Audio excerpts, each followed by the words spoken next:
amigos, de regreso a Taller Frico. Soy Marco Antonio Duarte y continuamos con un tema más de aire acondicionado. Bienvenidos. Con el paso del tiempo, los equipos de aire acondicionado requieren de mantenimientos preventivos, pues durante su uso y operación, las piezas mecánicas sufren desgaste propio de su trabajo, pero también se ven afectadas las partes electrónicas por falsos contactos eléctricos y el uso de conductores de baja ampacidad. Es por eso que es muy importante sea instalado por un técnico profesional que domine todo lo anterior, sobre todo en el proceso de deshidratación y carga de refrigerante. En realidad, son muchos los factores que pueden afectar el rendimiento óptimo de un equipo, pero ¿cómo medir el rendimiento del equipo? ¿Cómo saber si realmente está brindando su máxima capacidad? ¿Cómo visualizar y corregir errores de carga de refrigerante? Bien, pues existe una herramienta llamada diagrama de Mollier. Y ustedes dirán, es solo para ingenieros de diseño, la usan en fábrica para cálculo, etcétera, etcétera. Pero no es así. Realmente no es nada difícil comprenderlo y les ayudará a diagnosticar rendimientos de equipos y muchas cosas que veremos a continuación. Iniciamos.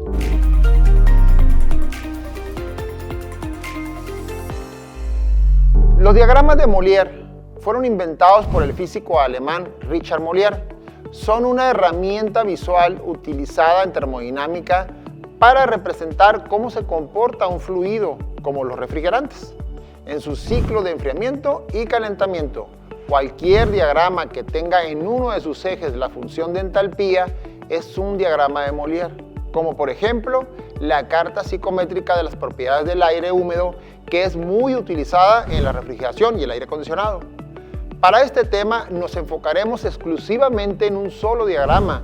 Revisaremos el comportamiento de las propiedades termodinámicas del refrigerante en función de la presión aplicada y la entalpía generada. Al final, el propósito de comprender este diagrama será que podamos graficar un ciclo de refrigeración de un equipo de aire acondicionado en operación para determinar su rendimiento, lo que nos ayudará a corregir los problemas reales en campo que se puedan presentar. Es sentido común que en la realidad la buena operación de un equipo de aire acondicionado obviamente depende de su correcta instalación y ubicación de los componentes. Es importante entonces aclarar que para obtener buenos resultados en un diagnóstico, la evaluación se deberá realizar cuando el equipo se le haya realizado el mantenimiento, aunque el diagnóstico se puede hacer antes y después del mantenimiento para ver resultados, y si aún así no tenemos los resultados esperados, entonces quizás se tenga que corregir y afinar errores de carga de refrigerante o componentes como pueden ser motores, aspas, turbinas, aditamento de expansión o el mismo compresor. Y es precisamente en este diagrama de Mollier donde podemos visualizar cualquier situación por bajo rendimiento como sobrecalentamientos, pero no nos adelantemos. Veamos primero en qué consiste el diagrama presión-entalpía y definamos algunos conceptos para comprenderlo mejor. Veamos primero el eje vertical o Y o ordenadas, donde se representa la presión generalmente en unidades bares o kilopascales en escala logarítmica. Es la presión ejercida en el refrigerante, siendo la fuerza aplicada por unidad de superficie dentro del equipo. Después tenemos el eje horizontal, conocido como X o abscisas. En esto se representa la entalpía específica dado en unidades de kilojoules sobre kilogramo o kilocalorías, representando el calor o la energía por unidad de masa del refrigerante, es decir, la energía absorbida o cedida durante el ciclo de refrigeración. Expliquemos ahora las zonas del diagrama. El diagrama de Mollier se divide en tres zonas principales delimitadas por una curva en forma de campana. Iniciemos primero con la zona de líquido subenfriado. A la izquierda de la campana, el refrigerante está completamente en estado líquido. Es una zona de calor sensible. En el campo la podemos medir en la tubería con un termómetro de contacto. La zona de mezcla líquido-vapor está dentro de la campana. El refrigerante coexiste en ambos estados. Esta es la zona de calor latente que medimos comúnmente en campo con un manómetro. Y por último tenemos la zona de vapor sobrecalentado. Esta está a la derecha de la campana. El refrigerante está completamente en estado gaseoso o vapor. Es también una zona de calor sensible que medimos también con un termómetro de contacto. Pasemos ahora con las líneas en el diagrama de Mollier. Las líneas representan propiedades termodinámicas clave como la entalpía, que es la energía, la presión, llamadas isóbaras, la temperatura, isotermas, y la entropía, mostrando las diversas fases del refrigerante, líquido y vapor, y los cambios de estado en sistema de refrigeración y HVAC, siendo las líneas de saturación cruciales para separar el líquido y el vapor. Expliquemos ahora la curva de saturación. Es el borde de la campana, separa las fases. El punto más alto es el punto crítico. Líquido saturado. A la izquierda de la curva tenemos líquido saturado. Vapor saturado. A la derecha de la curva tenemos vapor saturado.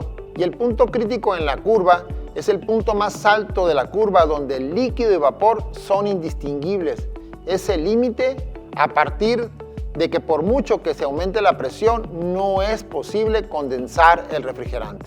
Ahora pasemos a las líneas isobáricas o isóbaras. Son las líneas horizontales en el diagrama que muestran una presión constante, indicando el estado del fluido a una presión fija.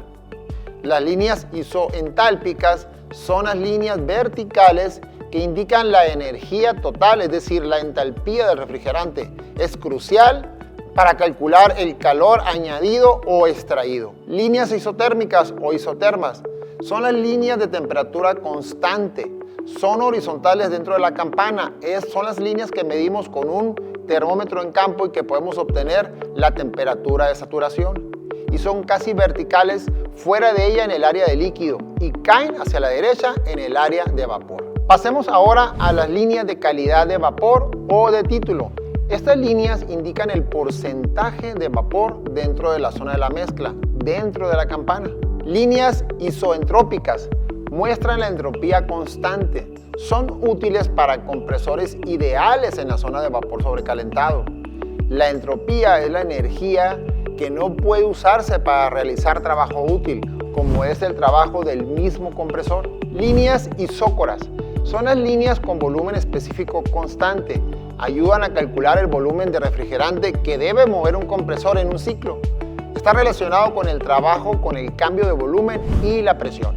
¿Para qué sirven estas líneas? Estas líneas permiten visualizar y calcular fácilmente procesos como la compresión, condensación, evaporación y la expansión de refrigerantes, siendo fundamentales en el diseño y análisis de sistemas de climatización y refrigeración. En un diagrama de Mollier podemos visualizar varios problemas. Por ejemplo, el alto sobrecalentamiento.